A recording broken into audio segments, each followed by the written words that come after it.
Donc, pour parler un petit peu d'abord de la globalité, qu'est-ce que le label RIC? Donc, c'est un comparatif des propositions de fonctionnement de RIC au regard des attentes des Français, parce que les Français veulent le RIC, mais pas n'importe lequel. Actuellement, 36 pays ont un RIC et tous ont des fonctionnements différents, plus ou moins satisfaisants. Ici, donc, on s'intéresse aux petites lignes qui changent tout, aux critères dont dépend la bonne santé de notre future démocratie. Qu'est-ce qu'on entend par au regard des attentes des Français? Attentes des Français qui sont donc issues des plus grandes consultations qu'il y a eu jusqu'à présent, qui vont dans le détail du RIC. Donc il y a d'abord cette consultation-là, Parlons RIC, qui a été faite sur le site à l'époque Parlement et Citoyens, donc en 2018 tout au début des Gilets jaunes. Alors c'est un grand hasard que ce truc s'est lancé en même temps que les Gilets jaunes, en gros. Donc dans cette consultation, on a vu plein de questions. Les formes de RIC, les avantages du RIC, les inconvénients du RIC, les modalités concrètes de mise en œuvre avec un découpage par thématique. Et donc, il y avait des questions qui étaient préfaites et des questions qui ont été ajoutées par les utilisateurs de la plateforme. Et donc, il y a une deuxième consultation, c'est celle sur les principes du RIC voulu par les Français qu'on a lancé avec Culture RIC. Où là, en fait, on a épluché des centaines d'heures durant chaque commentaire qu'il y a eu sur le vrai débat, qui a eu lieu en parallèle du grand débat de Macron. Il y a les Gilets jaunes qui avaient lancé le vrai débat. On a pris tout ce qui était en lien avec la démocratie et le RIC, on l'a transformé en critères de RIC et donc en questions, à la fois pour définir les principes, les étapes et les modalités d'un RIC.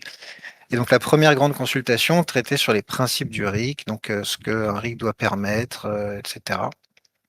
Tout ce qui peut être fait par le RIC. Donc c'est des consultations un petit peu énormes.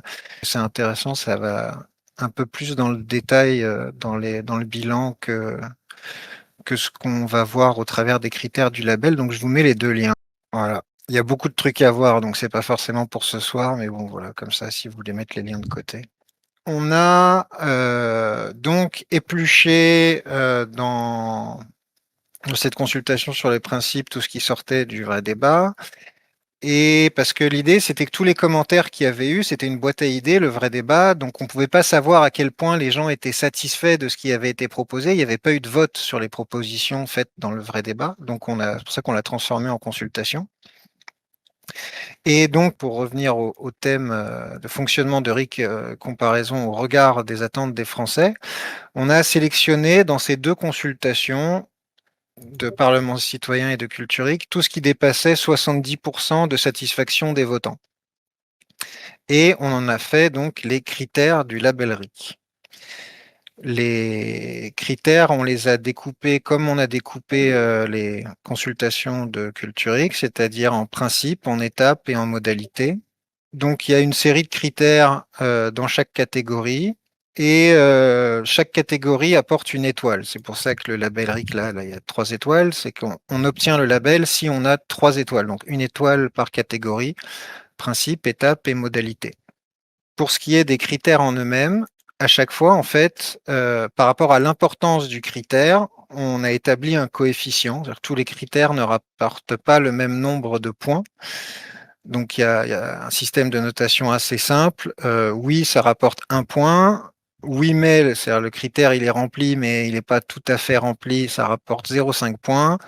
Et non ou non mais ou non indiqué, si ça n'en parle pas, ça rapporte 0. Et donc, à chaque fois, c'est le chiffre que vous trouvez ici. Là, 0,5, coefficient 10, ça rapporte 5 points. Voilà. Donc déjà, est-ce que sur le fonctionnement global, c'est clair ou est-ce qu'il y a des questions et on peut se lancer dans les critères? Non, c'est tout bon. Donc, le premier critère dans la partie principe, initiative réellement citoyenne. Là, il s'agit de dire est-ce que c'est réellement les citoyens qui sont à l'initiative? Et réellement citoyenne, on peut entendre le truc globalement dans les volontés. Il y a le fait qu'un citoyen puisse lancer une initiative. Il y a pas mal d'initiatives, comme c'est le cas à Taïwan ici, là, mais dans d'autres aussi, où en fait un citoyen seul ne peut pas. Par exemple, en Suisse, il faut être 6, je crois. Donc, faut déjà avoir 6 copains. Dans le premier RIC, qui a été mis en France, celui de Condorcet, lui, il avait pensé qu'il fallait 50 copains pour déclencher un RIC. Ici, à Taïwan, ils sont partis du principe, c'est une présélection à 0,01% de la population inscrite sur les listes électorales. Donc, en fait, il y a une sorte de pré-pétition. Il y a une pétition qui te donne le droit de faire la vraie pétition. Donc, là, pour le coup, c'est pas réellement une initiative citoyenne. Alors, c'est une initiative citoyenne, ok, oui, mais on peut pas déclencher un RIC tout seul. Donc ça, c'est quelque chose qui rapporte énormément de points, évidemment, parce que par exemple, si c'est une initiative qui est partagée ou si en fait l'initiative est par des parlementaires, bah, c'est tout de suite moins intéressant, hein, vous comprenez bien. Donc ça, voilà, c'est COEF 10 et à chaque fois, les COEF diminuent en fonction de l'importance. Le deuxième point, c'est est-ce que le RIC, il est constituant, donc est-ce qu'il permet de réviser la Constitution? Évidemment important parce que sinon, bah, il suffit de réviser la Constitution pour annuler ce qui a été fait par un autre RIC, donc c'est le RIC le plus puissant, donc en COEF 10 aussi. Puis là, ça commence à baisser. Période d'information plurielle et neutre. Évidemment, c'est important que les gens aient toutes les infos et que la période d'information avant le référendum soit pas biaisée. Oui, je voulais juste préciser sur réellement citoyenne, pardon, je reviens deux trucs en arrière. C'est quand Léo dit une personne, c'est pas que évidemment, c'est l'initiative. Après, il va falloir beaucoup plus de gens pour que le référendum soit effectif, hein.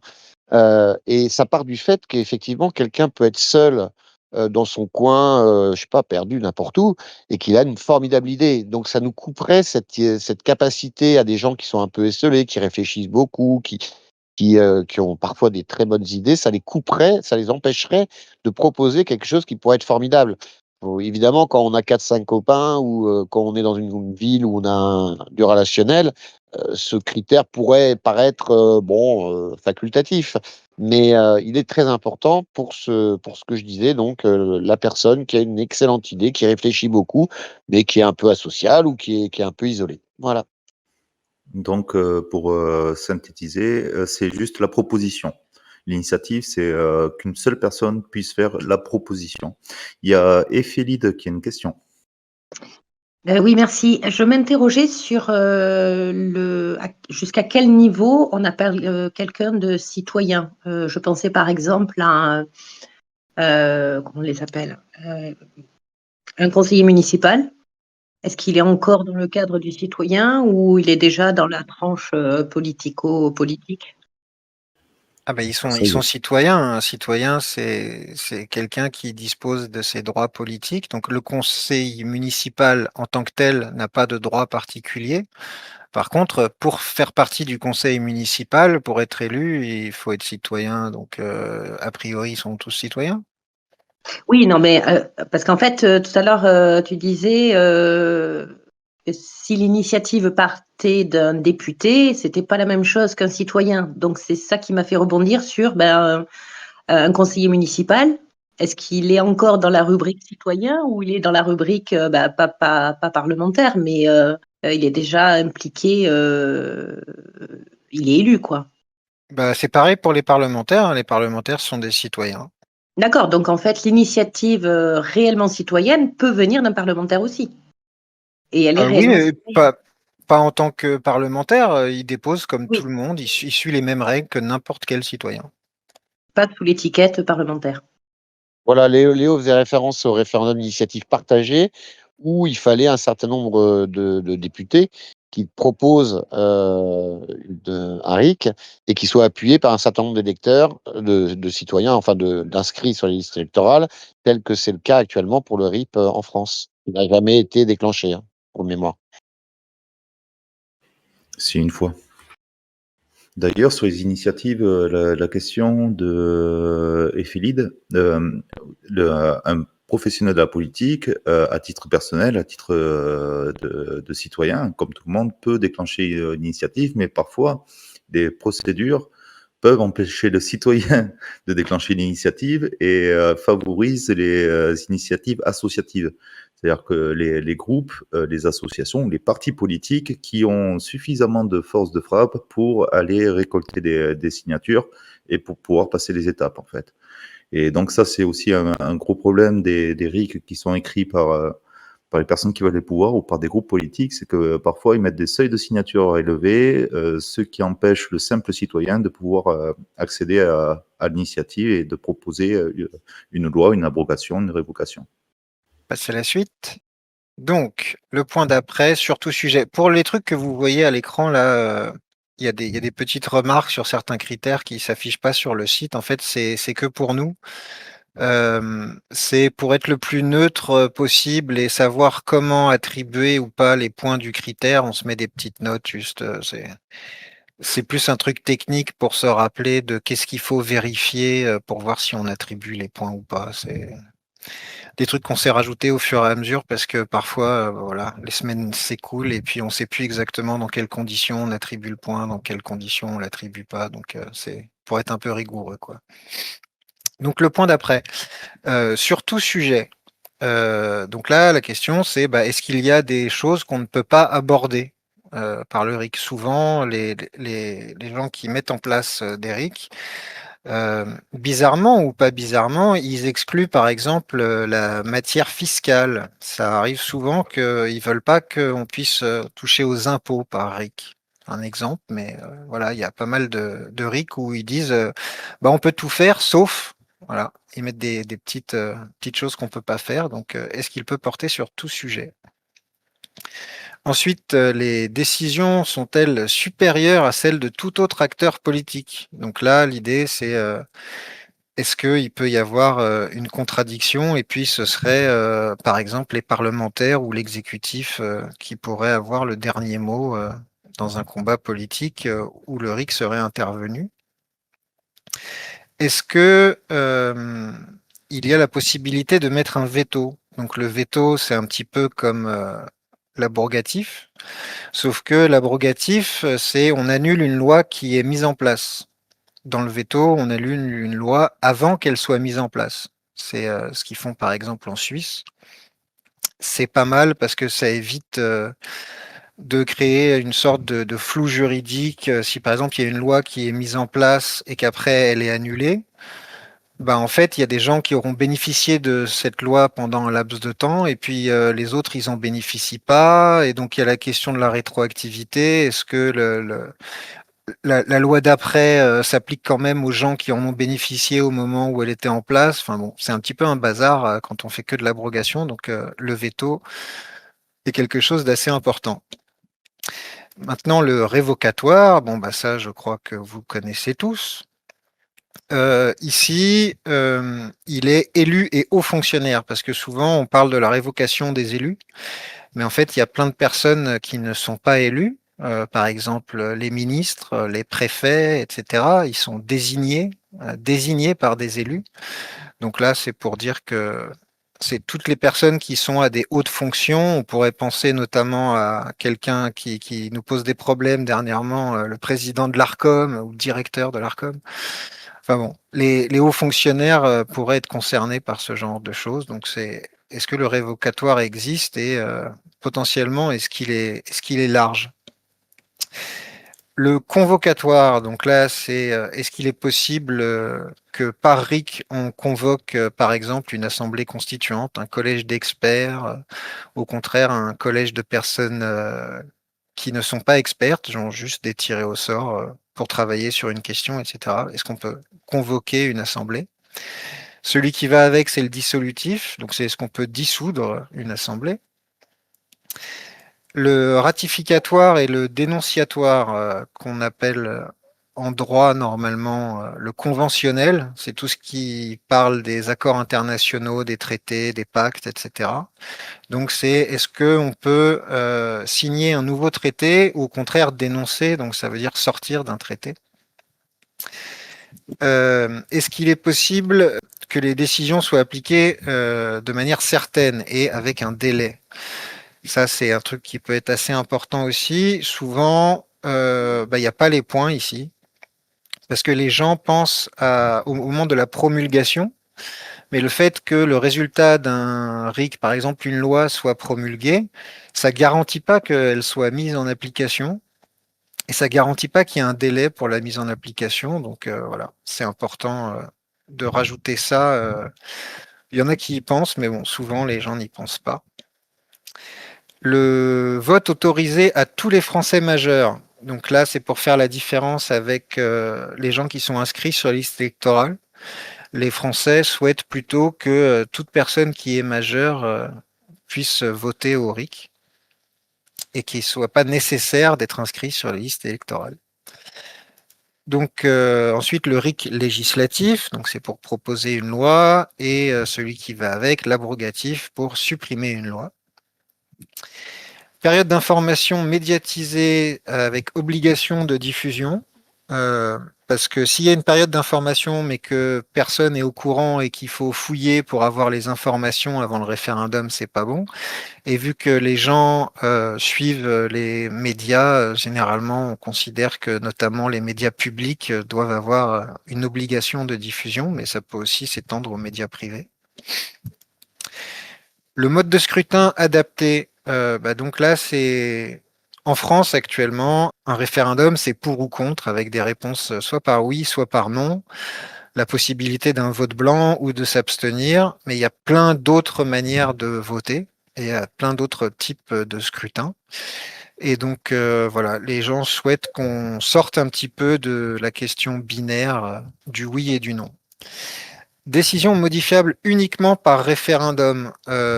Donc ça, c'est vraiment quelque chose qui est au choix. Ce qu'il faut savoir lorsque une décision prise par RIC ne peut être modifiée que par référendum, c'est qu'au fur et à mesure, il va y avoir une inflation du domaine législatif qu'on ne peut modifier que par référendum.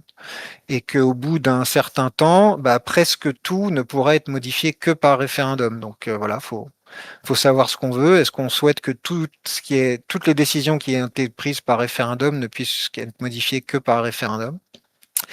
Et est-ce que l'initiative est accessible à tous les Français majeurs? Voilà, c'est comme pour le vote, sauf que là, il s'agit de l'initiative, c'est que tout le monde puisse déposer une proposition. Donc voilà, pour les critères du principe, on a fait le tour. Donc ça, c'est les grands principes du RIC. Est-ce qu'il y a des questions sur cette partie? Oui, j'ai une question notamment concernant la partie période d'information médiatisée avec obligation de diffusion. C'est un point crucial dans la mesure où les réseaux sociaux peuvent être contrôlés ainsi que les audiences. Du coup, il faudra définir quelle est la période, les moyens qu'on se donne. Ouais, alors généralement, les gens qui rédigent des propositions de RIC ne mettent pas les réseaux sociaux là-dedans, mais c'est une bonne Ah, mais idée. c'est super Après, important. tordre le cou aux dirigeants des réseaux sociaux pour les forcer, ça va pas être simple, mais Mais c'est pas une question de peut y tordre le penser. cou, c'est juste une question de liberté d'expression. Et cette liberté d'expression, elle peut être la plus large possible dans le cadre d'une information générale sur le projet de constitution, de RIC et d'information auprès des citoyens. Du coup, on ne doit pas censurer les modes de diffusion. Au contraire, on doit faire en sorte que ce soit le plus large possible et le plus concret et sincère possible. Oui, mais on n'a pas la main sur les réseaux sociaux. S'il y avait des réseaux sociaux beaucoup utilisés qui soient d'origine française, on aurait carrément la main dessus. Là, étant donné que c'est des grosses industries américaines, californiennes et compagnie, Oui, mais on pourrait regarde, leur demander et négocier des choses avec eux, mais on ne pourra pas les contraindre réellement sur le plan légal. alors, je parle pas de contrainte, là, je parle plus de liberté d'expression. Tu vois, je vais te donner un exemple. Élysée a bien un compte Twitter. Ils utilisent donc les réseaux sociaux, le réseau Internet du coup, dans le cadre de la politique électorale ou de la politique du RIC, on peut utiliser les réseaux sociaux d'une manière très générale. Il y a beaucoup de députés qui les utilisent aussi. Donc, on peut simplement éventuellement bloquer certaines questions critiques, etc. Mais l'information en tant que telle peut être juste délivrée par les réseaux sociaux. Enfin, moi, ça me semble une évidence parce que si on reste bloqué sur les supports mainstream, on va se couper d'une partie de la population qui a plus l'habitude enfin, notamment les plus jeunes, par exemple, ont plus l'habitude d'utiliser des réseaux sociaux. Voilà, moi, c'est une suggestion que je vous fais pour réfléchir au sujet. Merci. Il y a des choses négociées de ce type, par exemple dans les périodes électorales, évidemment. Par exemple, je me souviens que sur Facebook, il y a un petit message qui dit n'oubliez pas d'aller voter demain. Ça m'a bien fait rigoler. Donc c'est possible. C'est une option éventuelle à travailler. Merci. Il y a eu 2 demandes de parole. J'ai demandé la parole et ensuite c'est à JPP. Par rapport à cette observation, dans un idéal démocratique, donc il faut se projeter, hein, je pense qu'il y a plusieurs options. Enfin, j'en vois 2. Après, il y en a certainement d'autres que je vois pas. La première option, on a discuté lors du dernier atelier, c'est la souveraineté numérique, donc avoir la maîtrise à la fois du software mais de l'hardware, avoir des chambres de contrôle citoyennes, des observatoires citoyens aux technologies, comme on fait sur le Mumble, qui surveillent voir s'il n'y a pas des ingérences au niveau du numérique et qui puissent ingérer sur la politique, donc par conséquent. Donc il y a cette option-là. Et puis il y a l'autre option, c'est que lorsque on n'a pas la maîtrise de certains réseaux et que il y a comment dire possibilité d'intrusion ou de manipulation par des puissances extérieures, on peut très bien, et ça c'est possible sur des États souverains, de bloquer des réseaux sociaux et les interdire sur le territoire. La Chine le fait. C'est pas le meilleur exemple, mais bon, il y en a d'autres qui le font. Et il y a des possibilités. C'est à toi, JPP. Je voudrais revenir donc dans le tableau, il y a l'initiative qui doit être réellement citoyenne, mais on a aussi un endroit où il est marqué que les décisions peuvent être ratificatoires ou dénonciatoires, comme dénoncer un traité. Donc, si une initiative citoyenne va à l'encontre d'un traité et qu'on n'a pas la possibilité de dénoncer, l'initiative citoyenne, elle va être anticonstitutionnelle. Ah bah c'est le cas où cette initiative-là n'est pas possible. Voilà. Le fait qu'elle soit citoyenne est détaché du fait que toutes les initiatives soient possibles. Je prends un exemple. À partir du moment où le traité du Mercosur est signé et qu'on veut faire une initiative citoyenne pour le supprimer, on ne pourra pas si on n'a pas cette possibilité de dénoncer un traité. C'est ça. D'accord. En fait, techniquement, il y aurait des possibilités, puisque la Constitution est le texte supérieur. Si on a la main sur la Constitution, on peut écrire dans la Constitution que la France ne respecte pas le Mercosur. Et du coup, bah, c'est la Constitution qui aura raison, vu que c'est le texte supérieur à tous les autres textes, y compris les traités. Ou de dire que la France se donne le pouvoir d'abroger les traités engagés dans le passé, sans pénalité. On peut être radical. C'est à Lionel s'il n'y a pas d'autres. Si JPP, tu as fini? Alors, j'en reviens au cas de l'Uruguay qui a, quand je compare leur truc, ils ont l'initiative citoyenne, là c'est coché oui. Le ratificatoire et dénonciatoire, c'est marqué non. Et le constituant, c'est marqué oui. Donc, ils ont accès à la modification de la Constitution, mais ils ne peuvent pas faire de dénonciatoire de traité. C'est un peu incompatible, ça. Alors, je me souviens pas du détail, mais il est possible que ils aient un RIC constituant où il est précisé qu'ils peuvent pas toucher au traité. Je me souviens plus du cas exactement. Faut aller regarder le texte. On va pas faire ça tout de suite, mais je peux le mettre dans le chat. Il a tout sous la main, cet homme-là, il est magnifique. Arrête de lui dire, il va crâner après. Non, mais c'est vrai qu'il est bon, notre Léo, quand même. Est-ce que c'est fini pour toi, JPP? Et c'est bon. On met ça de côté et puis on en parle plus tard. C'est à Lionel de prendre la parole. Ensuite, il y a une question de Valérie. Je voulais revenir sur la question des médias. Donc, on parlait des médias sur lesquels peut-être on n'aurait pas toujours la main dessus. Est-ce qu'il n'y aurait pas la possibilité d'attribuer un label RIC sur certains médias qui respecteraient certaines conditions?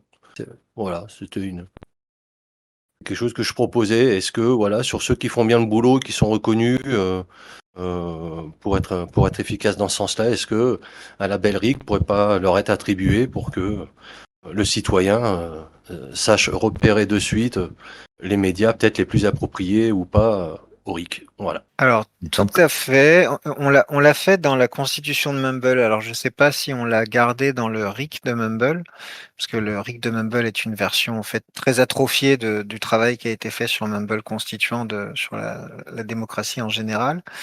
Et là, en fait, il y a une catégorisation des types de médias. Il y a les médias qui ont le droit de recevoir des subventions parce qu'ils respectent certaines normes, et il y a les médias qui n'ont pas le droit aux subventions. C'est une autre manière de faire un petit peu plus que juste donner un label, c'est on donne ou on donne pas des subventions. Ça, c'est une chose qui revient souvent dans les ateliers constituants et pas que au Mumble. Et c'est une solution, celle que tu viens de proposer. Qui a pris la parole? C'est Lionel, pardon. Celle que tu as proposée, Lionel, il y a énormément de personnes qui y pensent et c'est beau parce qu'en fait, on se dit que face au problème, on a tous à peu près les mêmes solutions, donc on va pas s'embrouiller le jour où on va prendre le pouvoir pour mettre en place de nouvelles règles. Donc oui, il y a par l'argent, mais aussi il y en a qui classent et qui donnent par le biais de chambres de contrôle une sorte de fiabilité, tu sais, comme les fact-checkers, mais en mode démocrate et citoyen et pour de vrai, pas des Rudi Reichstadt, quoi, en fait. Voilà. Il y a Valérie qui avait une question. Si ça t'as fini, Lionel, ça répond ou Oui, c'est bon, merci. Je suis très curieuse de savoir si vous auriez, vous qui connaissez bien le RIC, qui avez beaucoup réfléchi sur le RIC, si vous auriez rajouté d'autres critères aussi. Bah, probablement, hein. Il y a certains critères qui, là, dans les votes, n'ont pas dépassé. Donc, j'ai dit 70 tout à l'heure, je crois, mais c'est donc 75%, ce qui est beaucoup. Il y a des critères qui avaient genre 60, 65, 70%, qui sont des très bons critères. C'est juste que nous, on voulait pas faire une liste de critères à la Prévert, mais on peut tout à fait faire une liste de critères à la Prévert et en rajouter plein d'autres.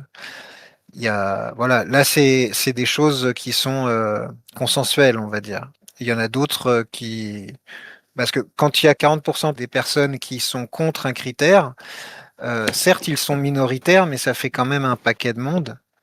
Donc, on les a pas mis parce que là, l'idée, c'est vraiment voilà, de se focaliser sur les critères qui font vraiment consensus. Maintenant, oui, il y a tout un tas de critères. Là, on a vu que la catégorie principe, il reste encore étapes et modalités. Donc oui, il y a énormément de critères qui peuvent être ajoutés à ça. Si on prend une proposition comme celle de Mumble Constituant, il y a tellement de choses qui sont traitées qu'on pourrait prendre limite chaque mot, j'exagère un peu, mais chaque mot pourrait devenir un critère, quoi. En tout cas, c'est passionnant. Merci. il y a Lionel qui a de nouveau une question. Oui, suite à la dernière vidéo qu'il y avait eu avec Étienne Chouard, il avait fait une remarque sur le fameux RIC que proposait Juan Branco, avec notamment cette notion d'assemblée constituante qui était basée plutôt sur un système d'élection plutôt que sur un système de tirage au sort. Moi, je pense que c'est quelque chose qui est super important. Et là, dans tous les critères, finalement, on ne la voit pas apparaître, cette notion. Alors que pour Étienne Chouard, on a bien vu que c'était un point qui était très bloquant, à tel point que pour lui, il n'y avait pas lieu d'aller plus loin dans le projet. Est-ce que je sais pas où ça se situe dans les critères que tu nous as montrés, ou alors c'est quelque chose qui est pas pris en compte? bah, c'est pas du RIC. Le RIC, c'est une procédure de démocratie directe où les citoyens vont proposer puis décider. L'Assemblée constituante, donc ici on a un convocatoire qui permettrait de convoquer une constituante, mais souvent les constituantes, elles sont prises à part. La convocation, elle n'est pas d'initiative citoyenne. Et le principe même de constituante, c'est pas un outil de démocratie directe, c'est un outil de démocratie participative dans certains cas, représentative dans certains cas. Elle peut être de démocratie directe, mais ce dont parlait Étienne, donc c'est une constituante tirée au sort. C'est du coup de la démocratie représentative. On n'est pas dans le cadre du RIC où ce sont où c'est n'importe quel citoyen qui émet la proposition et c'est l'ensemble des citoyens qui prennent la décision. La constituante, c'est donc généralement une assemblée, donc soit élue, soit tirée au sort, soit, quand je dis participative, c'est-à-dire que l'ensemble des citoyens peuvent participer aux travaux de l'assemblée ou être l'assemblée dans certains cas. C'est pour ça que je dis que ça peut aussi être de la démocratie directe. Mais la constituante, faut vraiment voir ça à part du RIC. On l'a traité parce que dans le projet, il était dit que donc allait définir le champ d'application des RIC une assemblée. Et donc c'est pour ça qu'on en a parlé là, c'est parce que son rôle, ça allait être de définir comment allait fonctionner le RIC. Mais l'assemblée constituante en soi, c'est pas du RIC. D'ailleurs, très important, il ne faut pas confondre le RIC constituant avec le RIC convocatoire d'assemblée constituante. Ce sont deux choses qui sont totalement différentes. Eh bien, merci. Ouais, je suis allé vite fait sur le site. Est-ce qu'il y a les fameux critères et modalités qui sont à moins de 75% quelque part? Dans les deux liens que j'ai mis tout à l'heure, Ah ouais? donc dans la consultation de Pure Pause, D'accord. enfin anciennement Parlement et Citoyens, et dans le bilan de Culturic, on peut voir là par exemple, le RIC doit permettre de contrôler ou sanctionner un fonctionnaire. On est à 66-36, donc ça n'y est pas au label. C'est con, parce que ça, c'est important. Ouais, mais en fait, il y a beaucoup de fonctionnaires en France et du coup, ils votent contre.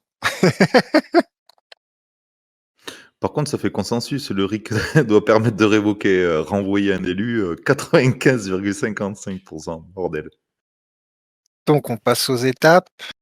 Donc, est-ce que le référendum est réellement décisionnel? Donc là, c'est est-ce que l'étape finale permet vraiment de prendre la décision ou est-ce que bah, il y aurait un droit de veto, je dis ça à tout hasard, du président ou quelque chose qui empêcherait les citoyens de décider? Mais il peut y avoir plein d'autres procédures. Par exemple, il y a certains pays qui ont ce qu'ils appellent des RIC, mais en fait, pour nous, c'est pas vraiment un référendum, c'est que ça se finit sur une consultation, où c'est pas obligatoire. Ou alors, il y en a certains, c'est une consultation, enfin, le vote permet de décider si oui ou non on le met à l'ordre du jour du Parlement. Donc, du coup, là, on n'est pas dans des procédures décisionnelles.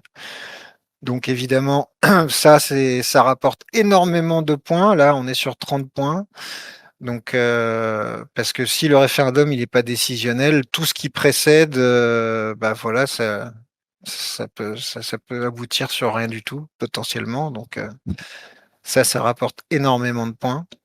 Choix éclairé par des informations contradictoires, donc ça, il y avait déjà un petit peu dans les étapes, sauf que là, l'idée, c'est que le camp du pour et le camp du contre et potentiellement d'autres camps, s'il y a des ni pour ni contre ou autre chose, des pontres, qu'on soit sûr que les citoyens aient eu accès à toutes les infos nécessaires à prendre une décision éclairée. La veille citoyenne, donc là, c'est une étape qui est en amont de l'initiative et ça va aussi avec l'accès rapide et détaillé à l'information, activités législatives, chiffres et sources des données, statistiques et coûts. Parce que sans transparence et sans organisation de la société dans le cadre d'une veille active, bah en fait, les citoyens ne sauront pas quand est-ce qu'il faut déclencher des initiatives. Donc voilà, il y a toute une phase préalable qui peut être réfléchie. Souvent, là, c'est pareil. les gens qui font des propositions ne pensent pas à ça.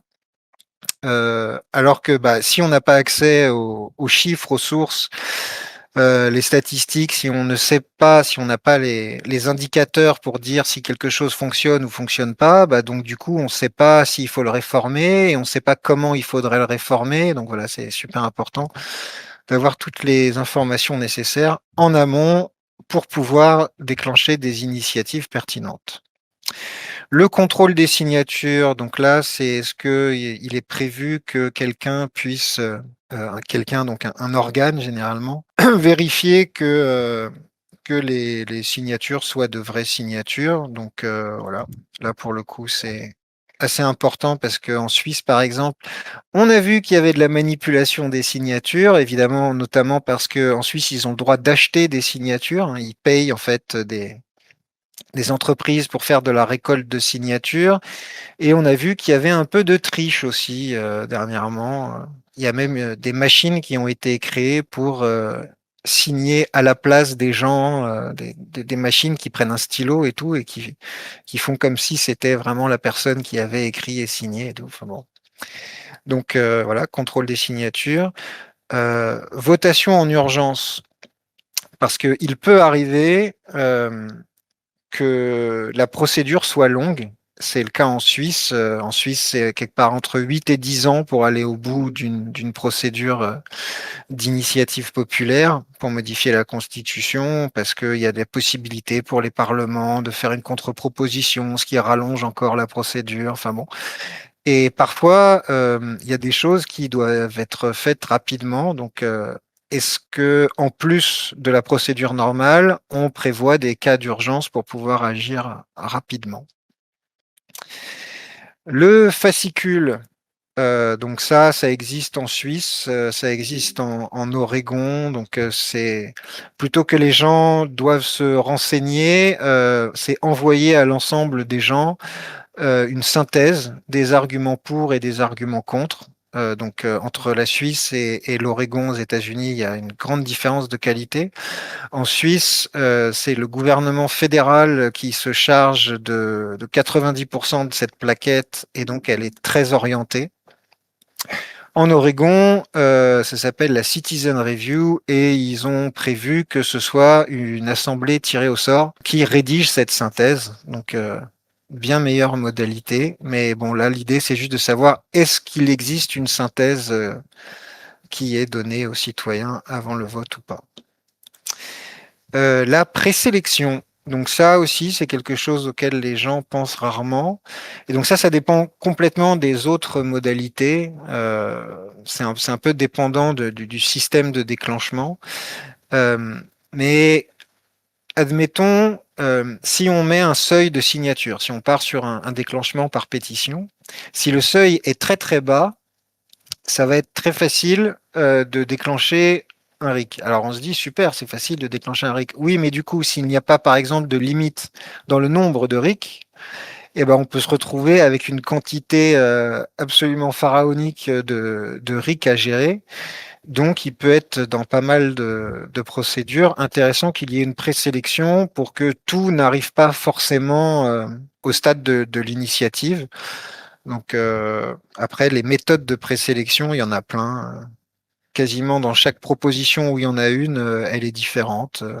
Ici, donc on l'a vu tout à l'heure pour Taïwan, c'est le fait qu'avant la pétition, il y a une pétition qui donne le droit de créer la vraie pétition. Donc voilà, c'est une des méthodes possibles. Validation du financement induit par la proposition. Voilà encore quelque chose auquel les gens ne pensent jamais. C'est à rentrer dans le détail de combien ça va coûter. Parce que souvent, les propositions de loi, en fait, c'est simplement, il y a un exposé des motifs où on dit pourquoi la loi, et puis on accompagne ça du texte de loi en lui-même, et puis voilà, souvent ça se limite à ça, alors que les citoyens, pour savoir ce qu'ils doivent voter, ils ont besoin quand même de savoir beaucoup plus que simplement le texte de loi et pourquoi le texte de loi. Ils veulent connaître les conséquences, et notamment donc le financement. Le choix de l'échelle. Donc là, on est toujours dans la catégorie étape. C'est-à-dire que le choix de l'échelle est une étape dans la procédure. Alors ça aussi, c'est quelque chose auquel les gens pensent rarement. Mais par exemple, si on a commencé une pétition et qu'on n'est pas sur un système de pétition avec un pré-filtre, parce que parfois le filtre il se fait après l'étape de pétition, et qu'en fait on n'a pas choisi la bonne échelle. Admettons, on est parti sur un RIC départemental, et en fait on a fait une pétition et tout, mais finalement c'est de la compétence de la région. Donc la question, c'est est-ce que ça annule la pétition ou est-ce qu'il existe une étape où on peut changer l'échelle et adapter l'échelle à la population concernée? Et dans la population concernée, c'est pas juste qui se sent concerné, on parle de qui ça va impacter et de qui va financer. Parce que ça, c'est un classique. On pose pas forcément la question à ceux qui vont financer. On a eu un exemple pour Notre-Dame-des-Landes. Euh, la, la- le choix de l'échelle a été fait en fonction du résultat qu'ils pensaient que ça allait avoir. Mais en fait, qui allait payer l'aéroport? C'est la totalité des Français. Donc, selon ce critère, il aurait pu être logique de demander si on construit ou pas l'aéroport de Notre-Dame-des-Landes à l'ensemble des Français. Donc voilà, les compétences territoriales, l'impact, le financement qui pourraient changer l'échelle et donc rajouter une étape dans laquelle on peut adapter l'échelle à la population concernée. Ensuite, possibilité pour les citoyens de proposer une alternative. Encore une chose auquel les gens pensent rarement, mais on peut ajouter une étape. Parce que souvent, il existe la possibilité de proposer une alternative dans les RIC, mais c'est la possibilité pour le Parlement de proposer une alternative. Et les gens pensent rarement au fait que d'autres citoyens puissent proposer une alternative. Et après, ça pourrait donner, par exemple, des référendums à choix multiples.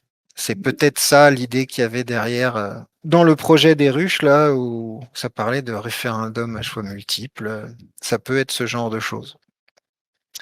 Et la fusion des propositions similaires, ça peut être un organe qui fusionne de manière autoritaire les propositions similaires, ou ça peut être la question qui est posée aux initiateurs, voilà, il y a telle proposition qui est très similaire, est-ce que vous voulez qu'on les fusionne et qu'on en fasse une seule, et que du coup l'accord de l'initiateur soit demandé. Voilà, c'est tout pour les étapes. Du coup, est-ce qu'il y a des questions-réactions? Unity. Je reviens sur la partie choix de l'échelle selon la population concernée. En fait, c'est un sujet très important. L'exemple de l'aéroport était effectivement un très bon exemple pour Notre-Dame-des-Landes. Du coup, il faudrait voir les critères de la région, de l'impact, mais comment le définir quand on aura à décider au niveau des régions ou au niveau des villes ou au niveau des... Voilà. En fait, il faut regarder le bénéfice d'un côté et l'impact effectivement de l'autre, mais qui va définir le choix de ces critères? Et le qui, le comment, il faut qu'on soit assez ouvert pour redéfinir ce choix-là. Est-ce qu'on prend la population, enfin le nombre d'habitants? Est-ce qu'on prend le nombre d'électeurs de la région, de la ville? C'est-à-dire, donc, du coup, il y aura, est-ce qu'on prend les majeurs, les personnes en âge de décider? Est-ce qu'on prend l'ensemble de la population? Mais du coup, c'est tous les âges. Voilà, ce genre d'exemple, quoi. Donc, il faut Ouais, déjà... c'est très, très bonne analyse de la problématique. oui. C'est pas forcément quelque chose qui peut toujours être calculé à la perfection à l'avance. Donc là, on sort du cadre des critères du label, hein, mais moi, mon avis, c'est pour que la pertinence soit maximale, il faudrait que cette échelle soit définie à la fois par des critères légaux et dans les flous juridiques ou dans les variables qu'il peut y avoir selon l'impact, qui va décider de qui est le plus impacté, de qui n'est pas impacté, etc. Moi, je refilerais ça à une assemblée tirée au sort, typiquement.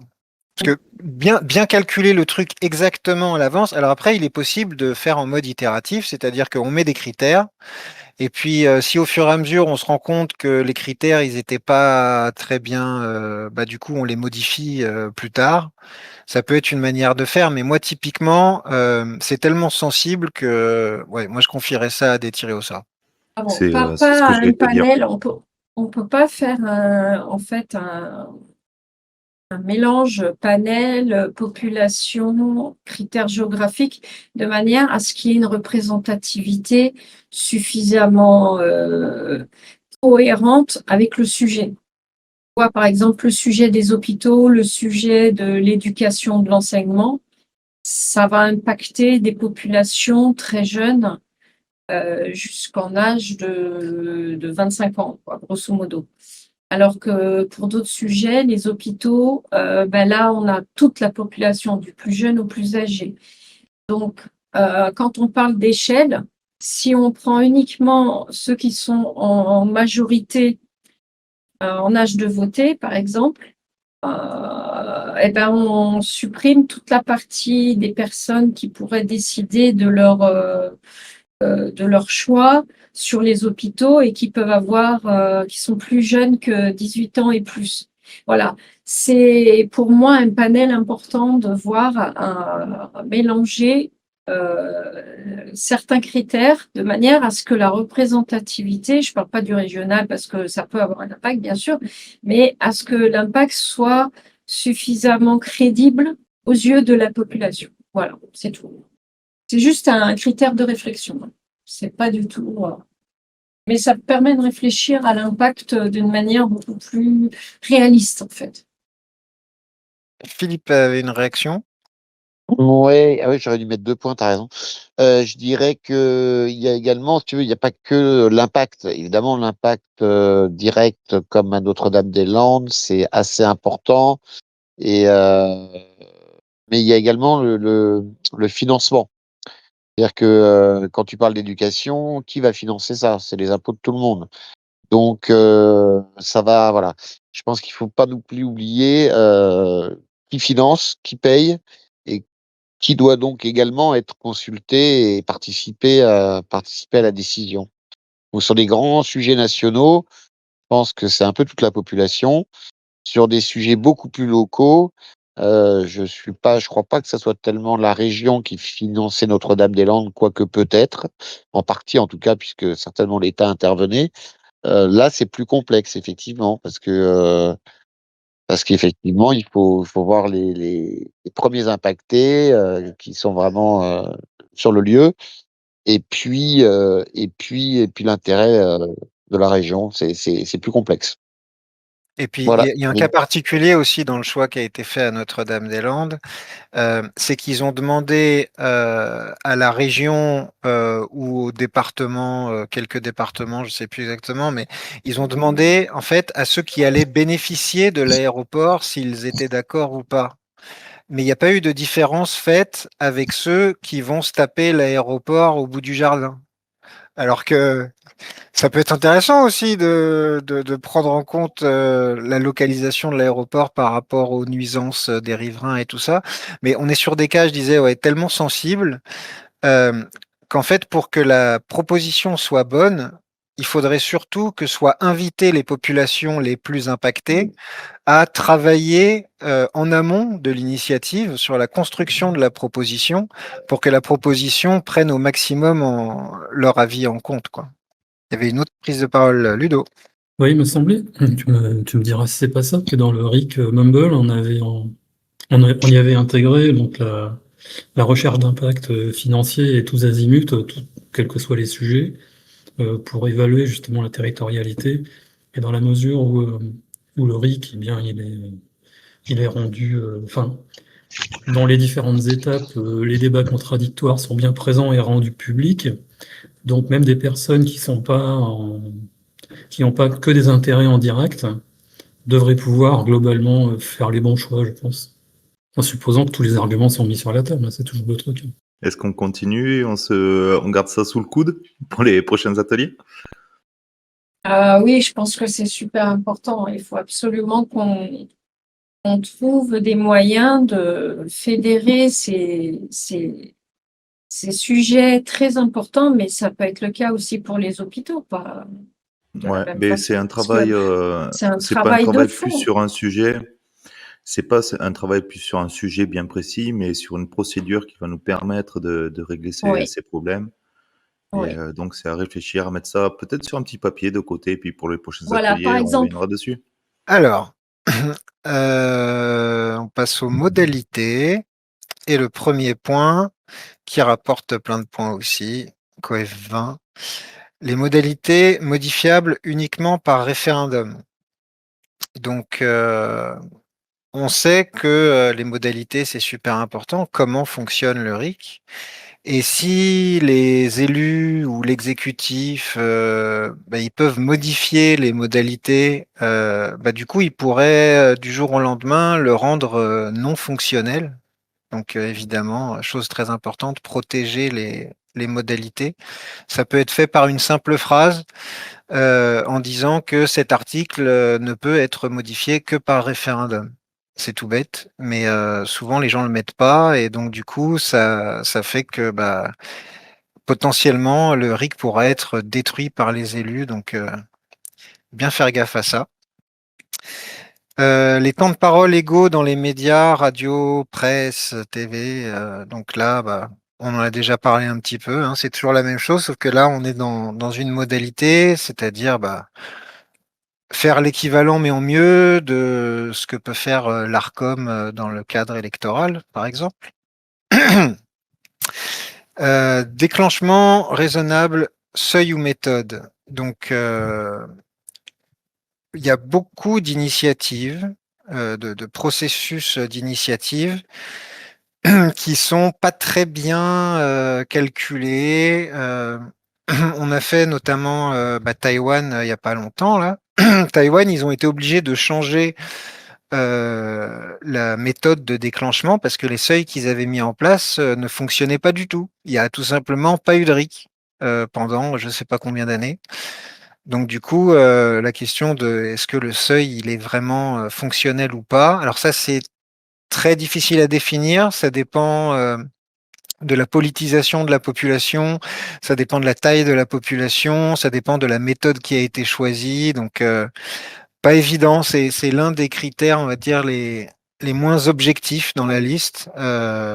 Mais à partir du moment où on sait que c'est déclenchable parce qu'on a des éléments dans les fonctionnements des autres RIC à l'étranger qui nous permettent de dire que ce serait fonctionnel, voilà, ça suffit. Mais l'idée, voilà, c'est d'être sûr que c'est déclenchable. Donc ça rapporte quand même un peu de points aussi, ça. Fréquence de vote raisonnable, donc ça, c'est très important pour les gens. Ils veulent pouvoir voter souvent, mais pas trop souvent. Les gens veulent pas être embêtés, ils veulent pas qu'il y ait des référendums tous les jours, par exemple. Moi, ça me dérangerait pas, mais voilà, je fais pas partie de la majorité sur cette question.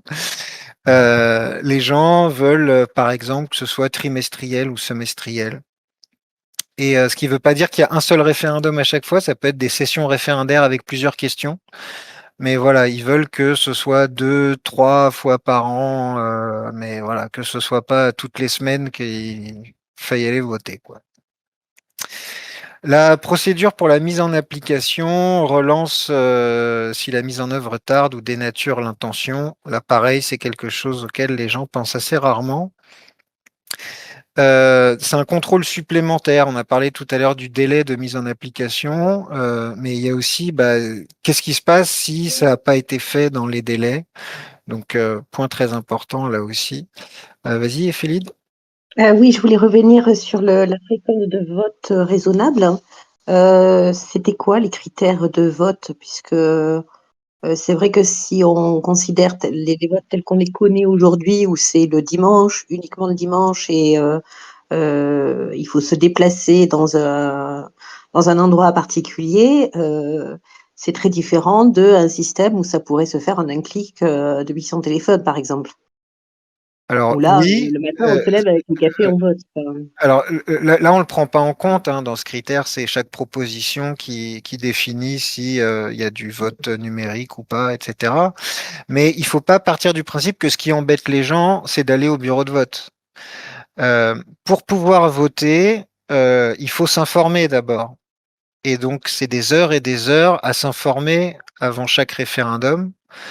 Et les gens, ils veulent pas passer leur vie à s'informer surtout pour pouvoir voter. Voilà, c'est aussi ça l'idée de l'espacement, c'est d'avoir du temps pour pouvoir tranquillement, quand on a le temps, s'informer et ne pas être sous la pression constante de il faut tout le temps s'informer. Aller au bureau de vote, en fait, c'est en termes de chronophagie, c'est assez minime. oui, oui, mais tout à fait. C'était la deuxième partie de la question. C'était effectivement aussi le temps de l'information qui est important. Merci. Merci. Philippe? Philippe? Oui, on peut faire référence à la Suisse où il y a, je crois, environ 40% de participation de façon générale, sauf que c'est pas forcément toujours les mêmes personnes et que sur une session référendaire qui a lieu tous les trimestres en Suisse, eh ben, on va pouvoir s'intéresser à un, deux, trois référendums, mais pas à tous les référendums de la session référendaire. Et donc, effectivement, cet intérêt et cette recherche d'informations, euh, et puis le fait qu'on est concerné ou pas par la question du référendum, va être parcellaire. Et, euh, et donc voilà, ça nécessite un temps certain.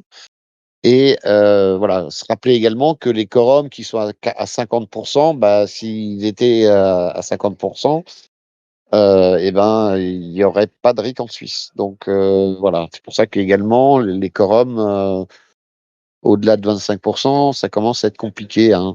Alors, je reprends.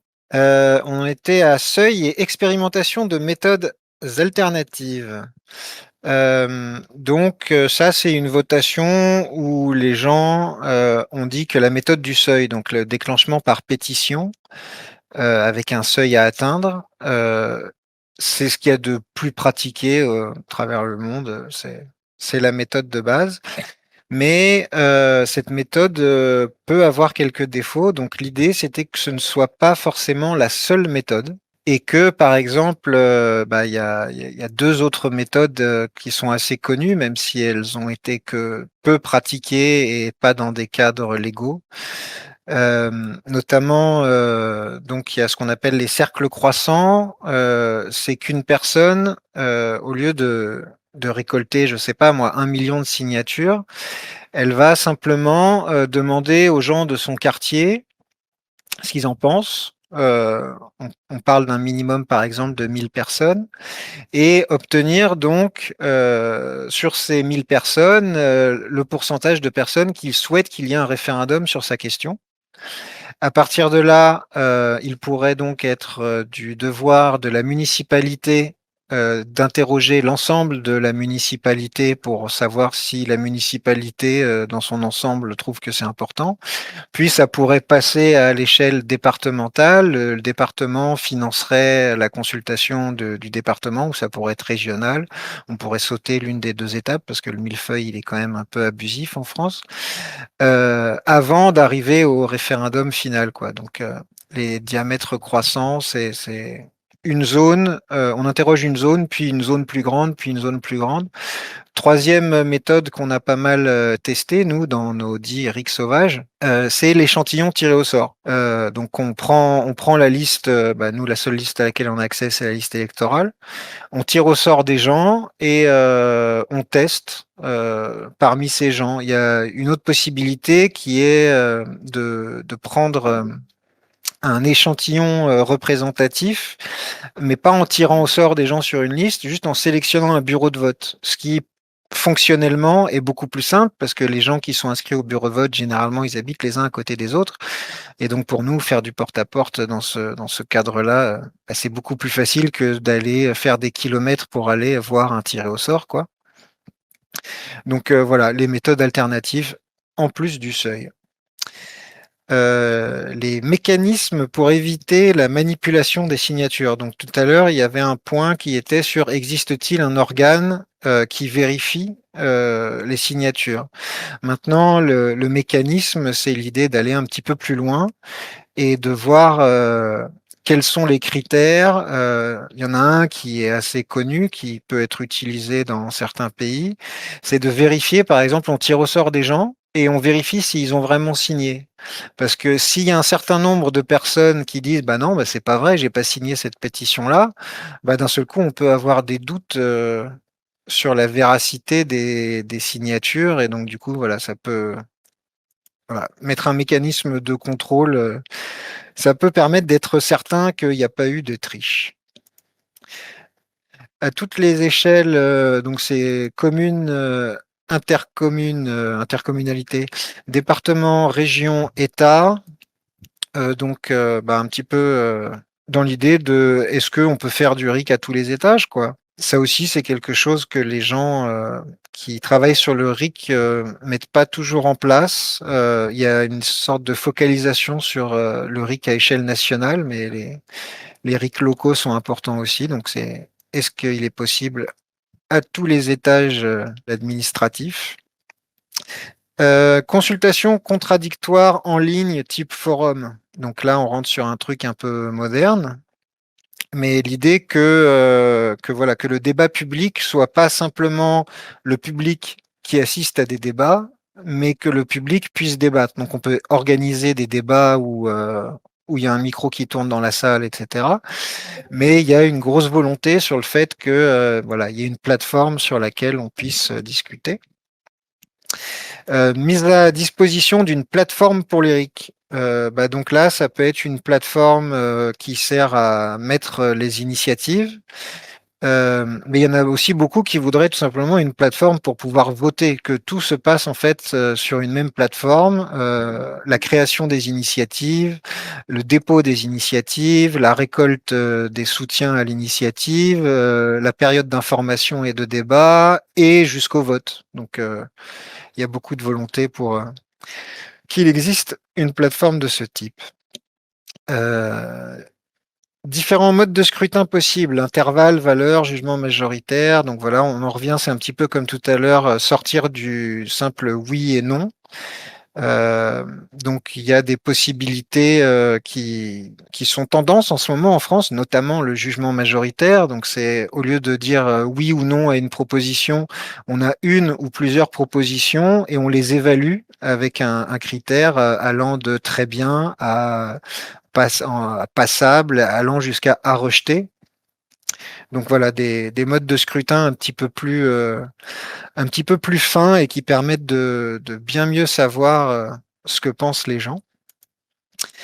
L'impossibilité pour les parlementaires de revenir trop rapidement sur la décision. Voire même, moi je dirais, qu'ils puissent pas du tout revenir sur la décision, mais c'est un choix. Aussi, là, c'est pas super objectif. Qu'est-ce que trop rapidement? On estime par exemple que s'il y a plusieurs années, déjà, c'est pas mal. Mais une modalité qui dirait les parlementaires ils peuvent revenir sur la décision au bout de 3 mois, là ce serait pas terrible. Donc voilà, simple critère. Trop, Léo, tu demandais, Félide? ouais, il y a deux questions sur, je pense, des modalités de critères. Et une question de Unity juste avant. Oui, je m'interrogeais sur le pourquoi, le trop rapidement. En fait, moi, peut-être que je suis à côté de la plaque, mais intuitivement, j'aurais pensé plutôt, je sais plus où est c'était où, comment ça s'appelle, l'intitulé. Oui, enfin bon, c'était de revenir trop rapidement, de revenir ou pas, quoi, en fait. Oui ou non, enfin, pas ni trop ni rapidement.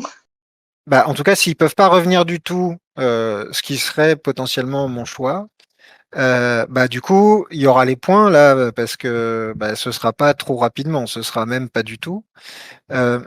Maintenant, comme je disais tout à l'heure, s'ils peuvent jamais revenir sur une décision prise par RIC, ça veut dire inflation du domaine que les parlementaires ne peuvent pas toucher. Et donc, au fur et à mesure, cette partie de la loi va grandir.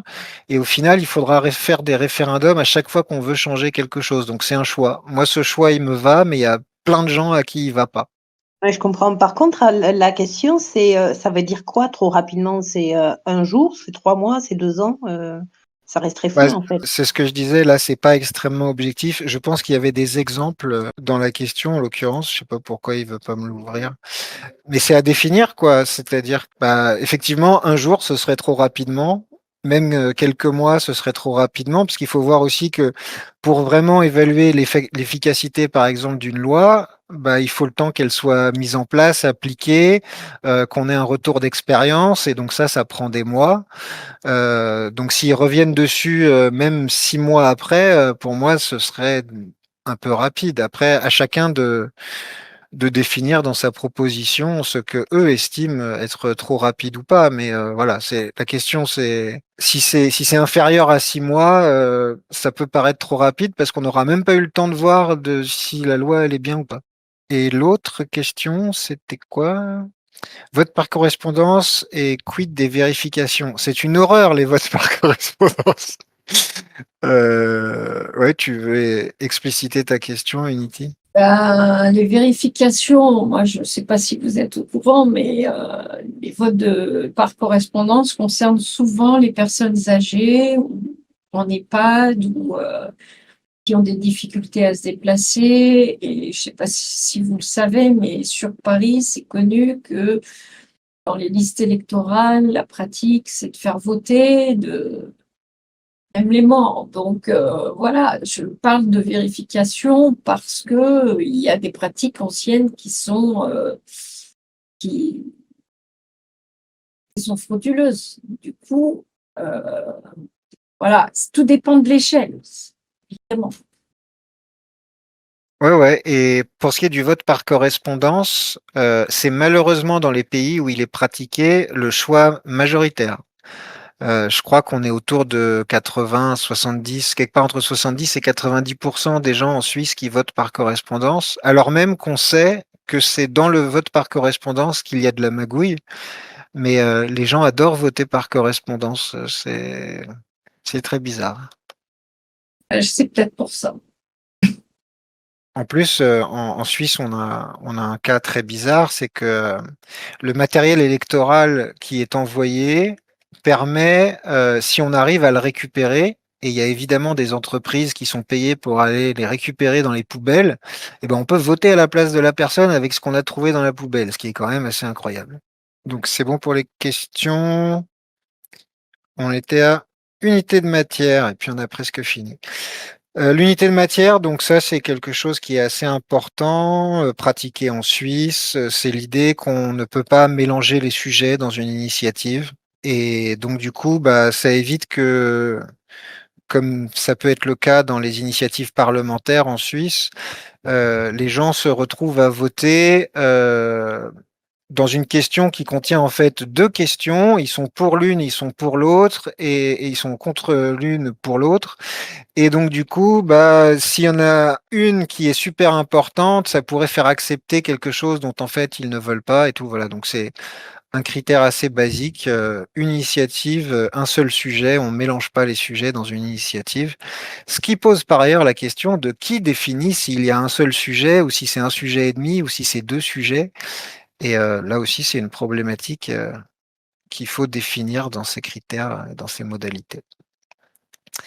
La procédure pour éviter la prise de pouvoir par une minorité. Donc ça fait partie des trucs qui, pour moi, sont plutôt inquiétants, mais les gens sont attachés à ça.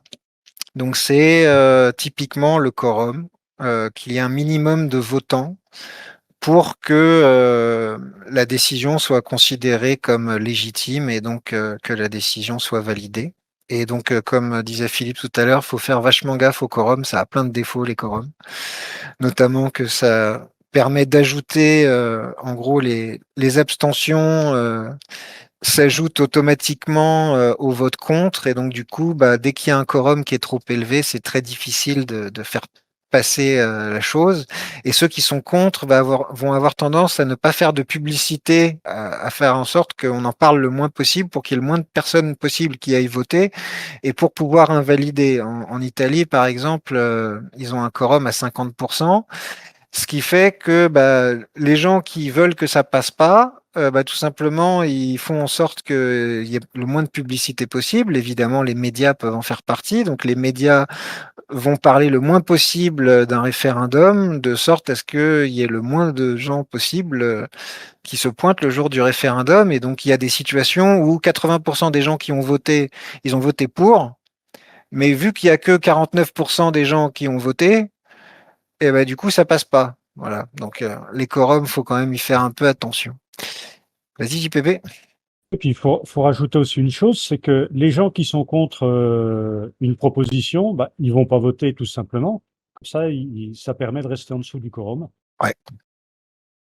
Alors, la suite. En cas de rejet, procédure permettant de déposer à nouveau une pétition dans un délai raisonnable. Donc là, le point, il vise à dire que il faut pas que ce soit impossible de déposer une proposition sur la même thématique, mais il faut aussi que le délai soit raisonnable, que ça n'arrive pas trop tôt, que empêcher les gens en gros de poser la même question en boucle sous prétexte qu'ils ont le réseau nécessaire, par exemple pour récolter les signatures, ça pourrait être embêtant d'avoir une question qui s'impose à nous en boucle juste pour rester dans l'actualité. En gros, ça peut être une manipulation de l'actualité par le déclenchement successif de choses dont les gens ne veulent pas. Le délai minimal avant référendum pour éviter le vote impulsif. Bon, ça, c'est tellement un classique que généralement, c'est plutôt l'inverse qui se passe, c'est que le délai est vachement long. Évidemment, la plupart des gens ne veulent pas qu'on vote trop rapidement, notamment pour éviter les décisions à chaud. L'exemple qui est donné la plupart du temps, c'est par exemple après un attentat terroriste, après quelque chose qui a défrayé la chronique. Si on pose la question de qu'est-ce qu'il faut faire de ces gens-là, les gens ils sont sous le choc et ils vont dire immédiatement faut les catapulter sur Mars, quoi. Donc voilà, un petit délai, le temps que pour voter à froid. Et le vote blanc possible est pris en compte. Donc ça, c'est moyennement important. Quelque chose qui est très mis en avant par les défenseurs du vote blanc. Sauf qu'il faut savoir quand même que dans un référendum, le vote blanc n'a pas du tout la même importance parce que les gens qui défendent le vote blanc dans une élection, en gros, généralement, ils veulent que si le vote blanc est majoritaire, on annule l'élection. On veut que le vote blanc ait une incidence à la fois sur le résultat, mais aussi potentiellement sur l'éligibilité des candidats. Alors que lorsqu'on n'est pas d'accord et que ça correspond pas à nos attentes, dans un référendum, on vote juste contre, en fait. Donc le vote blanc, on va dire que c'est pas inintéressant de pouvoir voter blanc, mais ça change un petit peu le sens parce que ça veut pas dire qu'on est contre le vote blanc dans un référendum. Le vote blanc veut clairement dire OK, décidez sans moi. Donc voilà, à ne pas confondre avec le vote blanc dans une élection. Voilà, c'est tout pour les modalités. On a fait le tour. Il y a un Benoît qui veut prendre la parole. Non, mais c'était rien de plus. Ouais, c'est par rapport au vote blanc. Je pense que c'est dommage que dans les critères, il n'y a pas le vote flou. Je pense qu'il est super important. La possibilité de dire, je comprends pas la question ou j'ai pas été suffisamment informé sur cette question pour y répondre. Ouais, ça va être dans le critère ligne 14, ça, différents modes de scrutin possibles. Et si je dis pas de bêtises, dans étape ligne 18, mode de scrutin adapté, autre possibilité que oui, non. Est-ce qu'il y a des questions sur les critères, des observations? Donc, pas de questions sur les critères? Eh ben, si. Éphélides. Et du coup, en insistant, j'en trouve une, mais je ne sais pas si ça n'a pas déjà été répondu, c'est pour ça que j'hésitais un peu. Parce que je crois que plus haut, dans une autre feuille, on parlait justement de oui, non, peut-être, ou mais si, ou oui, mais non, enfin voilà, quelque chose comme ça. Et je ne sais pas si justement ça peut rentrer dans cette question des critères, justement. Je ne suis pas claire, peut-être. C'est-à-dire la réponse au référendum pourrait être oui, mais ça dépend. Non, pour voter. Léo, tu as répondu, en fait, c'est dans le critère 14, ça peut être oui, ça peut être autre chose que oui ou non. Oui, voilà, c'est ça. Je me disais bien qu'on en avait déjà parlé, mais il y a beaucoup d'informations. Alors, c'est pour ça que j'ai hésité un peu. Oui. C'est ça. Ouais, alors, D'accord. alors Mais si, si si c'est un oui mais, ça peut être intéressant. Alors, il y a différentes manières de le voir. Souvent, on met les oui mais dans les consultations parce qu'en fait, on est avant l'initiative de la proposition et on cherche à savoir, voilà, qu'est-ce qui pourrait le plus satisfaire les gens. On est dans une simple consultation. Mais dans un référendum, ça pourrait être intéressant, le oui mais et le non mais. Parce que, admettons que le non passe et que la réponse est juste non, eh ben, on ne saura pas pourquoi les gens ont dit non. Et du coup, pour refaire la proposition en prenant plus en compte l'avis des gens, il va falloir faire des consultations et travailler, voilà, mais à l'aveugle. Alors que si on met le non-mais dans les possibilités et que les gens ont une case, si c'est de manière numérique ou un papier pour expliquer pourquoi, et bien, du coup, d'un seul coup, on pourrait éplucher ces raisons et faire en sorte que la proposition d'après satisfasse les gens et que du coup, la proposition suivante passe au référendum. Donc, on peut tout à fait imaginer ce genre de choses. Oui, je pensais aussi, on pourrait imaginer plutôt qu'un non, ou plutôt qu'un oui, un pas contre. C'est-à-dire, bon, on n'est pas complètement satisfait, mais à la rigueur, ça passe. Et qui pourrait être justement dans l'analyse après des réponses, selon le pourcentage des pas contre, se dire que bon, voilà, le texte n'est pas assez travaillé pour satisfaire une majorité de gens, que ce soit un oui franc ou un non franc. Ouais, alors ça, un contre. c'est vraiment dans celui des principes, là, c'est mode de scrutin adapté, autre possibilité que oui-non. Dans les débats sur le RIC local, parce qu'on a un label qui parle de la démocratie locale aussi, on a travaillé sur une possibilité donc, qui était issue de Culturic. On avait un vote 4 couleurs sur Culturic qu'on va peut-être utiliser ici dans les ateliers d'ailleurs, avec un vote flou. Donc là, c'est pas vraiment, on fait pas vraiment des votes en fait, c'est dans une procédure sociocratique, mais le flou voulant dire, je suis pas sûr d'avoir compris, je suis pas prêt à voter en gros. Mais dans nos travaux, là, dernièrement, on l'a séparé en 3 votes, je crois, mais bon, il y en a 2 qui sont plus importants. Il y en a un qui dit la question est floue, genre la question elle est mal posée, en gros, faut le dire comme ça, la question est mal posée. Et il y en a un autre qui veut dire je suis pas suffisamment informé. Et s'il y a plein de gens qui disent qu'ils sont pas suffisamment informés, ça pourrait être intéressant aussi bah, d'annuler le référendum et d'en refaire un plus tard après de nouvelles sessions de débat, quoi. Il y a plein de possibilités à rajouter au oui-non qui est très basique. Il y a Unity qui a demandé la parole un peu plus haut, et ensuite il y aura Philippe et Ludo qui a une question. Alors, je vais la faire courte. C'est peut-être une question bête. Donc, excusez-moi si jamais c'est bête. Est-ce que vous avez prévu un vote par procuration? Ah bah, nous, on n'a rien prévu là, c'est juste des critères sur ce que les gens ont voté, mais oui, il y a des questions de pour ou contre la procuration, ça mérite débat. Et voilà. Donc, est-ce qu'on peut, où est-ce que vous allez l'indiquer là dans les critères? Et ben c'est en plus, c'est pas dans ces critères-là. Et donc, Ah mais donc ce sera à vous de définir dans vos ateliers si vous êtes pour ou contre la procuration. Je voulais juste signaler, parce qu'il y a pas mal de gens là qui posent des questions pertinentes, qui réfléchissent un peu plus loin que parfois même nous-mêmes, donc c'est super. Et je voulais vous signaler qu'on a un atelier hebdomadaire pour noter les référendums initiés, les propositions de loi concernant le RIC, qui est tous les jeudis à midi. Vous êtes invité sur Convergence RIC à participer à ça. Voilà. Ça vous permet aussi d'aller plus loin, d'aller lire les textes de propositions de loi variées et diverses, et puis de vous familiariser donc vraiment avec ces critères, d'aller les rechercher dans les textes, et puis de le faire ça à plusieurs. Donc c'est sympathique parce que ça permet de dire bah non, là tu vois, tu penses ça, mais moi j'ai vu autre chose, etc. Comprends autrement, etc. Donc c'est assez formateur. Merci Philippe. C'est à toi Ludo. Ouais, c'est une question, Léo, dans ce que tu expliquais là sur la possibilité d'annuler le référendum. Avec les modes de scrutin, ça concerne la phase de soutien, du coup, ça, hein. C'est-à-dire Euh, quand tu dis annuler le référendum, c'est quoi? C'est annuler le résultat ou... bah, annuler le résultat, admettons, il y a un tiers des personnes qui disent j'ai été insuffisamment informé. et que la différence entre les votes pour et les votes contre soit inférieure à un tiers. Du coup, les gens qui étaient insuffisamment informés, ils auraient pu complètement changer le résultat. Donc, on peut estimer que le référendum, malgré qu'il y ait une majorité de pour, si on prend en compte, si on prend en compte ceux qui étaient insuffisamment informés dans le résultat, bah, on peut estimer que du coup, bah, il n'y a pas de majorité.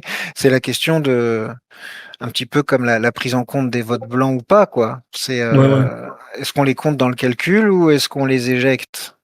Non, faut en tenir compte, ouais, c'est vrai. Non, mais ce qui m'étonnait, c'est enfin, j'étais pas sûr de ça. Mais surtout que les gens peuvent dire ne pas être informés, soit parce que l'information a été effectivement mal diffusée, ou soit parce qu'ils n'ont pas fait l'effort non plus, quoi. Mais je me posais la question, ce serait pas utile de le mettre aussi au soutien, du coup. Ça permettrait enfin, de ce type de mode de scrutin à tiroir, peut-être pas autant, mais ouais, pour demander des éclaircissements sur des points bien particuliers qui pourraient être travaillés pendant les débats, éventuellement qui pourraient conduire à une refonte de la proposition. Ouais, alors généralement dans les pétitions sur les sites en ligne, là, ils permettent de dire aux gens qui ont signé la pétition pourquoi ils l'ont signée. Mais c'est vrai que ce serait très intéressant qu'il y ait une petite case pour expliquer pourquoi ils signent pas. Du coup, est-ce qu'on aurait terminé? A priori, on est prêt pour attaquer les vrais ateliers vendredi prochain à 20h30. Et plus qu'à couper l'enregistrement.